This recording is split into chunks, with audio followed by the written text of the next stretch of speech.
we turn our attention to the 2026 agenda, taking a closer look at the key issues shaping the nation's polity, from governance and policy direction to political alignments and public expectations. We will be analyzing what lies ahead and what it means for both leadership and citizens. So to help us break this down in the studio, we are joined by public affairs commentator Emmanuel Osemeka. Welcome to Daybreak. Thank you very much. Good morning. Yes, and thank you for joining us. Happy New Year. Yes, Happy New Year to you too. All right. We know a lot of things, or a lot of Nigerians will see different aspects as top priorities when it comes to the agenda in 2026. Now, let us start with the economic policy and fiscal strategy. It is one thing that is very important in shaping how 2026 will move forward. Now, when it comes to budget priorities and execution, how does the 2026 appropriation bill focus on consolidation, fiscal discipline, and ending overlapping budgets align with Nigeria's development needs? What are the risks and benefits of these priorities? Now, that's a trap. You always say that. That's a big trap. I mean, first question in 2026. Okay, you see, the reality is this. This is the one of the most complex year that I have seen in my 54 years in Nigeria. Why do I say that? The 2026 appropriation bill, which is still with the National Assembly, is going to come with a lot of mixed bags, because we're going to run in 2026 3 budgets, which has never been seen, and that is unprecedented.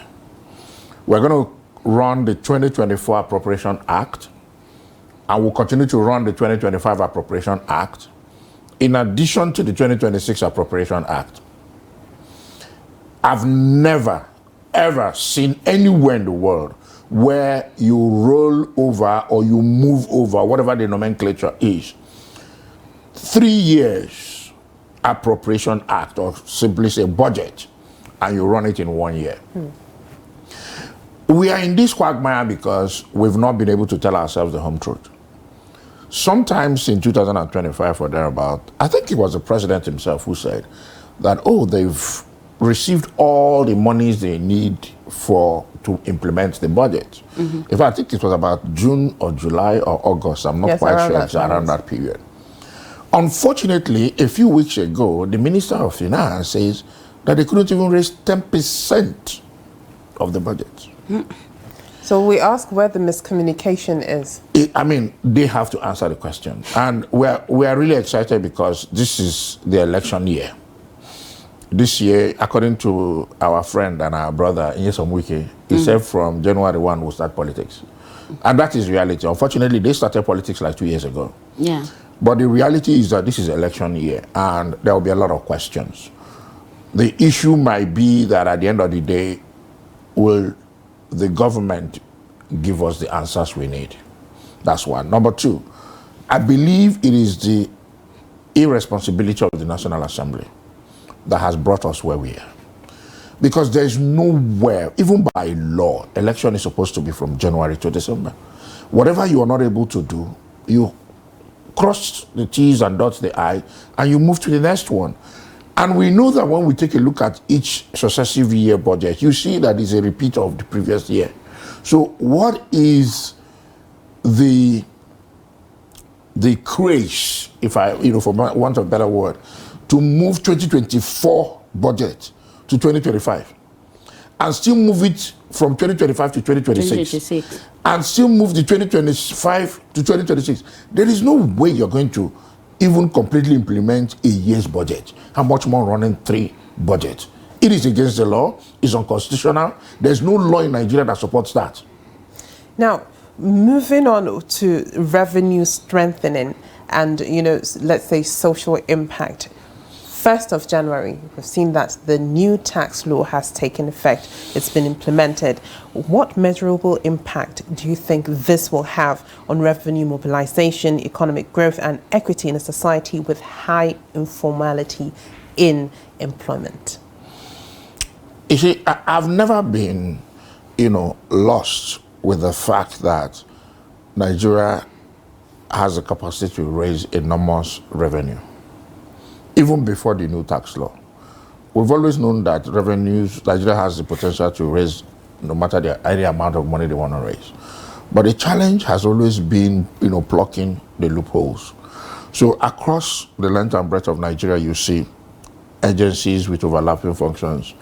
You go to this agency, they give you this tax, because they're all taxes. I mean, your vehicle particulars is a tax. Your driver's license renewal is a tax. The supposed tinted glass permit, whatever, is a tax. When you make transfer, or what have you, it's a tax. When you receive money and they take money from your account, it's a tax. So we've always had, revenues from different areas. Ways of collecting. We've collected revenues across. Yeah. The challenge has always been collating those revenues and, of course, blocking the loopholes and stopping corruption. Many sphere or in previous years, you hear government say, that they are introducing, digital system to be able to, reduce the interactions with human beings so as not to tempt the human beings to collect. But unfortunately, at the end of the day, we still find ourselves, in this same quagmire. Government introduced remitter, which was supposed to be, what, helped the single treasury account. Throughout the Buhari administration, they talk about treasury single account, but one or two agencies were exempted. For example, NNPC. Some of the revenues that were supposed to come to government did not come to government. I mean, we've heard recently that the president, by fiat, in my view, unconstitutionally, because I haven't seen any laws that permit the president to cancel the debts of NNPC. At best, what could have happened was that they should have converted it to a bond or converted it to shares. I mean, there are many ways they could have done it. It could have been a convertible note or something, but for the president, by a stroke of a pen, to cancel 5.5 trillion naira that was supposed to come to the government coffers. When you say government, it's actually our money. Then about 1 something billion dollars. I mean, it remains to be seen. We're still watching to see how the National Assembly is going to respond to this, because this was brought to fore by investigation of the National Assembly. And we also know that there are many more funds that are yet to come into the government coffers that's still hanging out there. So there are retinue of revenues that come that, the government generates. But the question is, do we really get those monies into the government coffers? And when they finally get in, do we truly use them for what they're supposed to be used for? Majority of our arterial roads in this December are unmotorable. Majority of them are unmotorable because the government prioritized superhighways, which they began, and I don't know. So the reality is that definitely with the new tax law, streamlining of the income, there will be more revenues, definitely much more revenues. If you look at the tax law, actually began in June last year. So reasonably, like I paid more tax last year. Even the monies I give to my wife for family upkeep was taxed. And I kept wondering, why would you tax? You said you will not tax money between spouse. They claim that they suspect that I'm keeping the money aside. But the money is not even in the account. The record shows it was used for gari, rice, beans. I don't know. But do you think that is one thing that Nigerians will continue to have issues with? Oh, definitely. Because it is not really clear-cut, and it is something that Nigerians still don't understand the intricacies of the tax law. Oh, absolutely. It's going to, because at the end of the day, you still have that issue of best of judgment. But how do you think it'll pan out through 2026? Oh, it's going to be quite interesting. To add to Hawa's questions, like this is a transition year, I believe, and which means the 2025 Tax Reforms Act taking effect on January. That was yesterday, 2026. Now, how do you assess? I wanted to add to your question, how do you assess the balance between the government's need for revenue harmonization and the immediate inflationary burden on Nigerian households?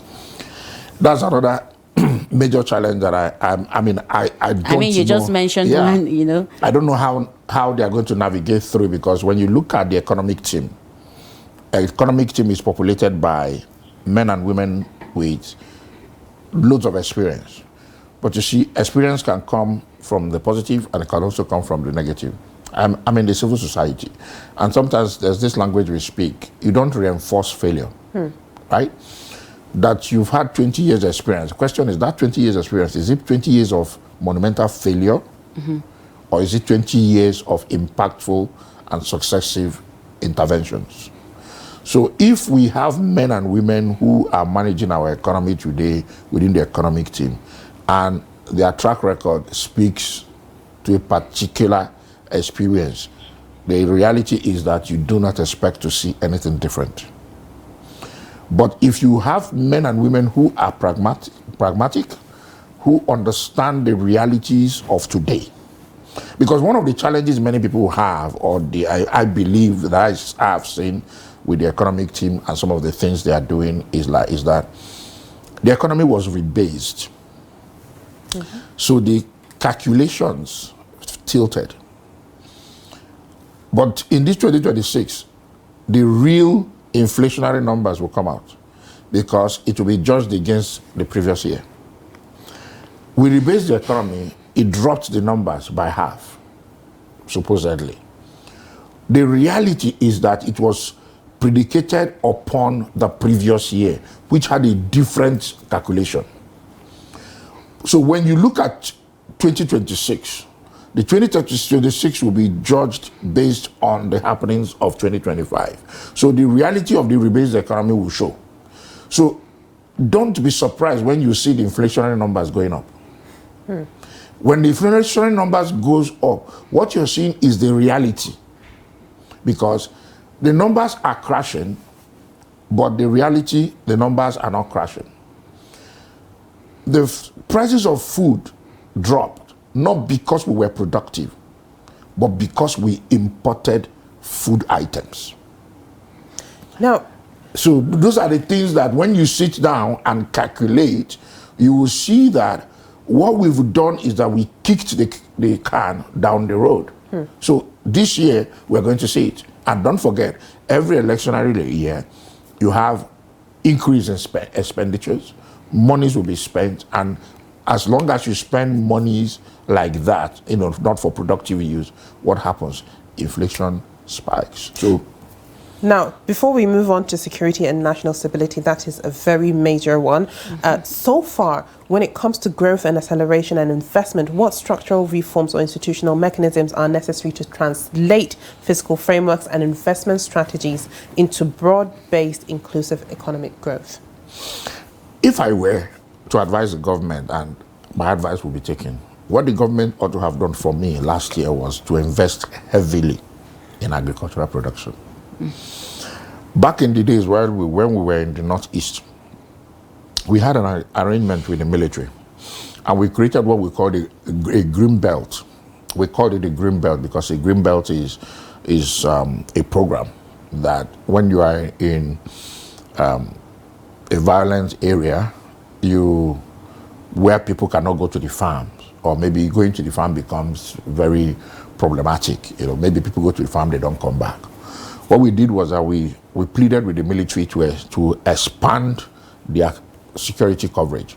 So if the security agencies were covering, say, 1 kilometer, if their buffer was 1 kilometer, radius, it became impossible for over 170,000 households to farm within 1 kilometer because, it's too small.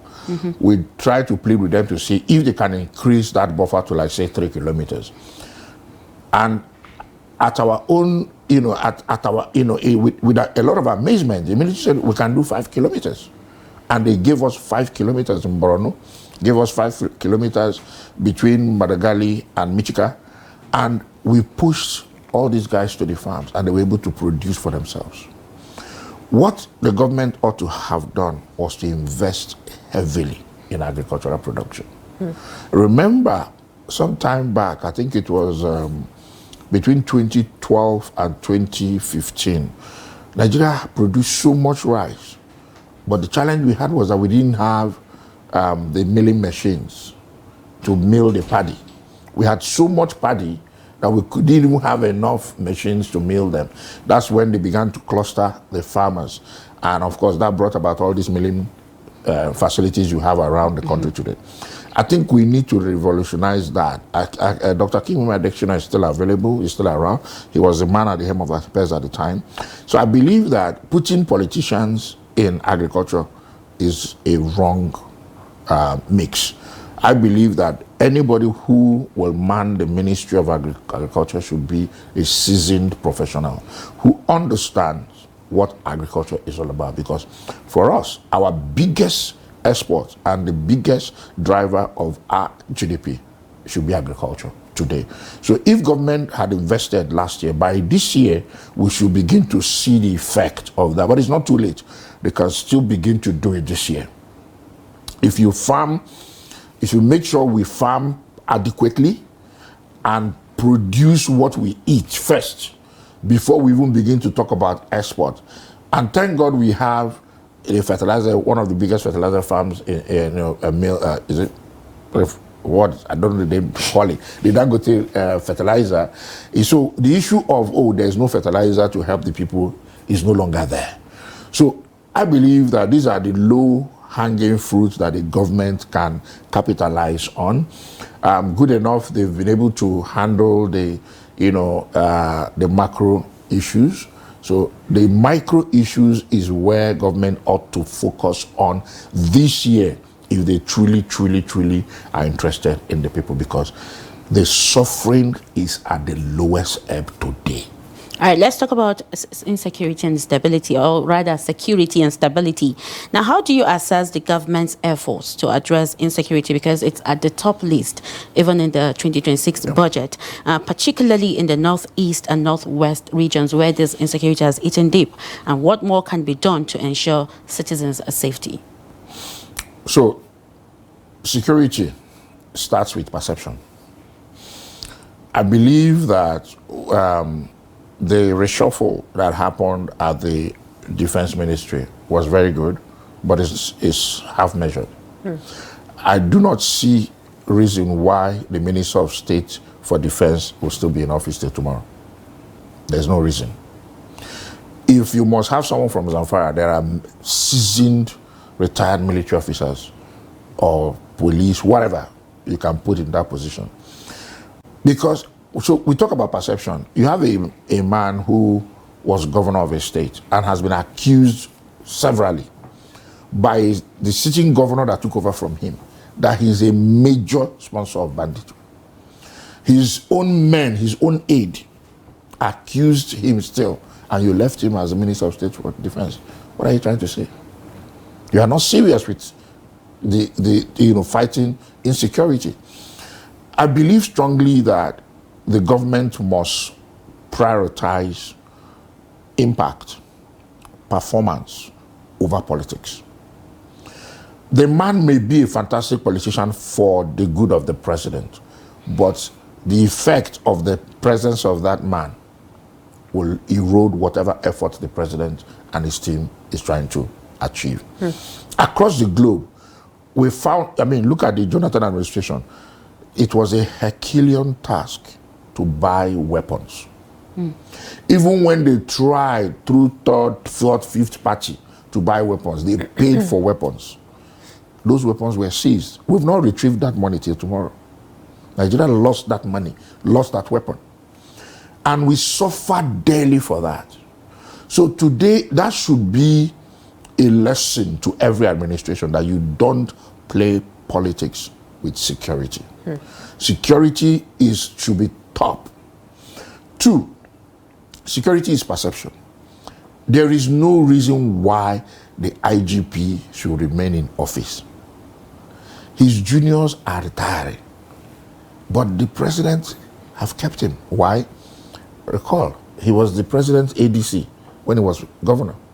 So it's a question of trust. But the issue goes beyond one man. That he is the man you trust does not mean that it will translate to him be given instruction and the men at the lower command will obey him. You will be shocked that they will sabotage him, because security starts with perception. Just like economy. Economists, one of the worst indicators of in any economy is what's the word they call it? It just skipped my mind.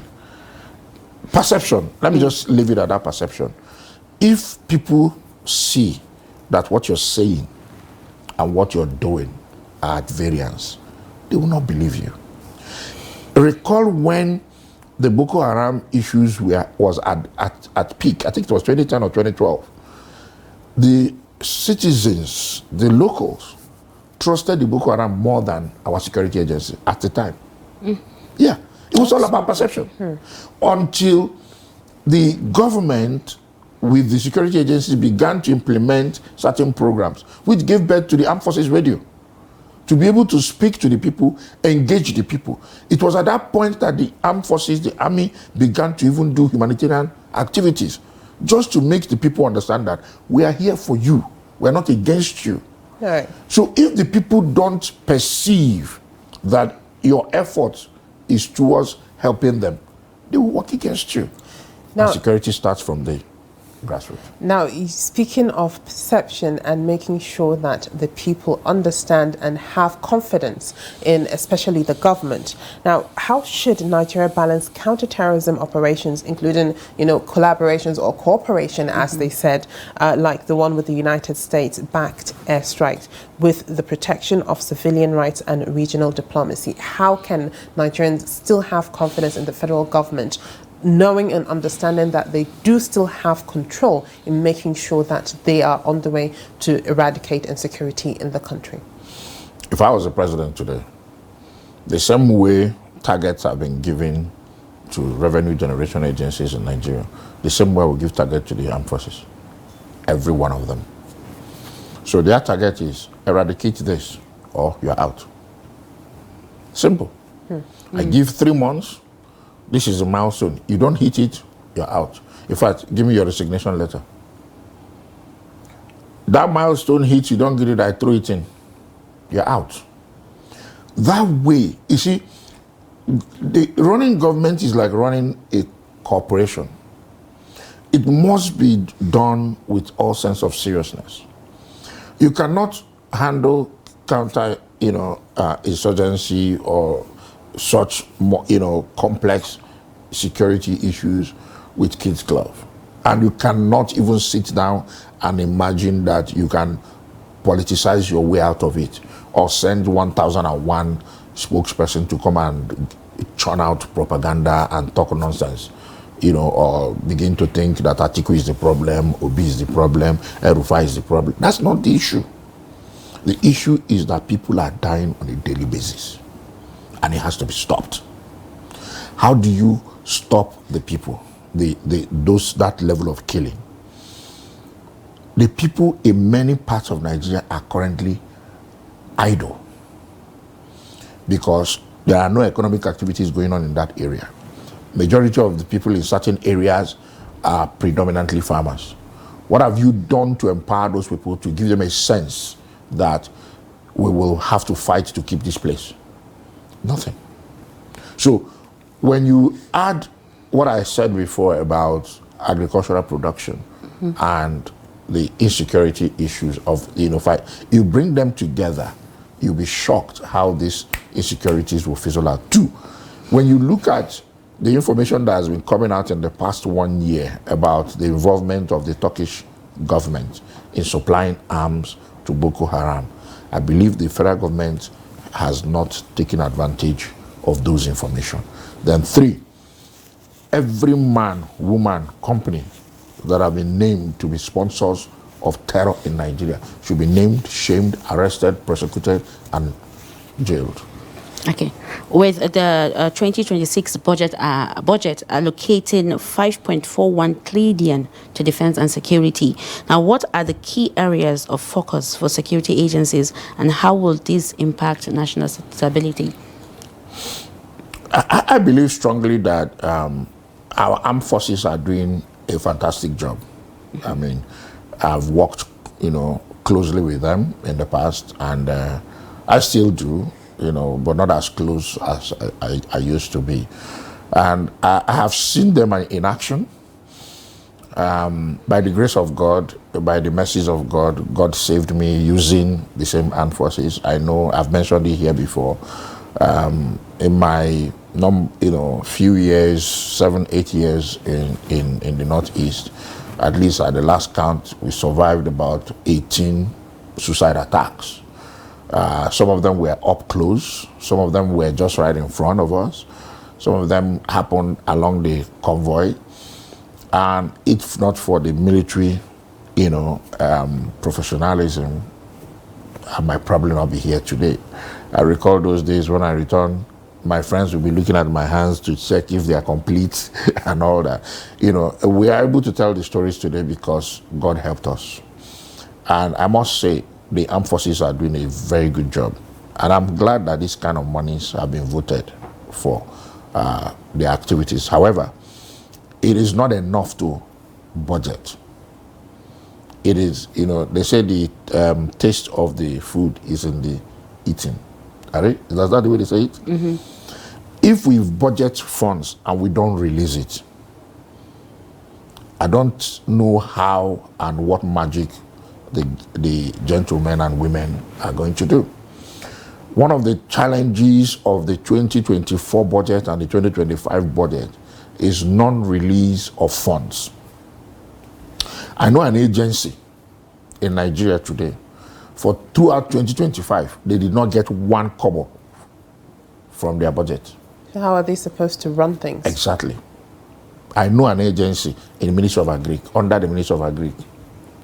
Now, let's talk about social welfare and human development. Education, health, human capital, social safety nets as well is very, very important when it comes to the everyday Nigerian especially. Now, our current budget allocations for education and health sufficient to meet Nigeria's demographic needs and global benchmarks, and what reforms should be prioritized?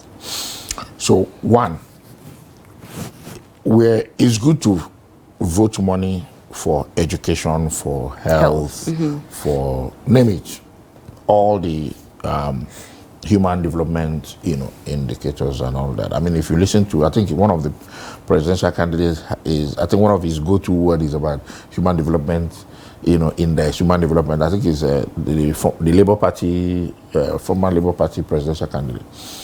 The reality of life is that within the United Nations, what you use to measure growth and development is access to education, access to health, infrastructure, and of course, all that, In the last 3 years, let me use 3 years, for example,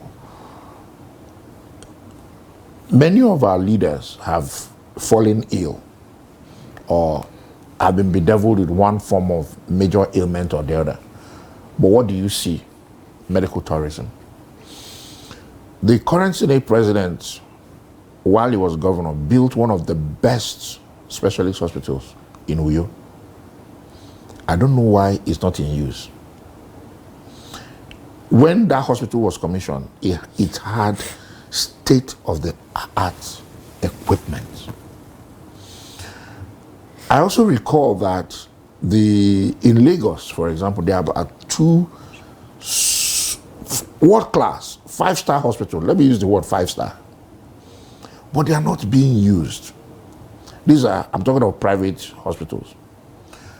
I also recall in Edo State, Governor Adams Oshiomhole, now senator, also built a fantastic hospital. These are public-funded health facilities, but the government is not using any of them.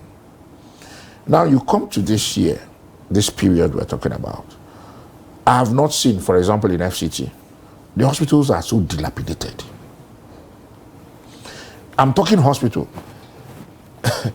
The trash in Abuja is literally all over the place. As a federal capital The territory. federal capital territory, entire length and breadth of the FCT is polluted with trash. They can't even take the trash out. How much more the hospital? The hospitals don't even have doctors, nurses. They are dilapidated.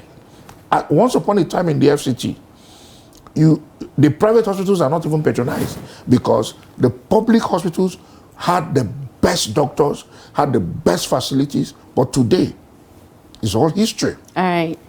All right. Thank you very much, Emmanuel Osemeka, for your insight on this discussion today. Thank you very much. Unfortunately, time is Yeah, always of short course. for us. Yes, indeed. All right, thank you very much for being here. My pleasure.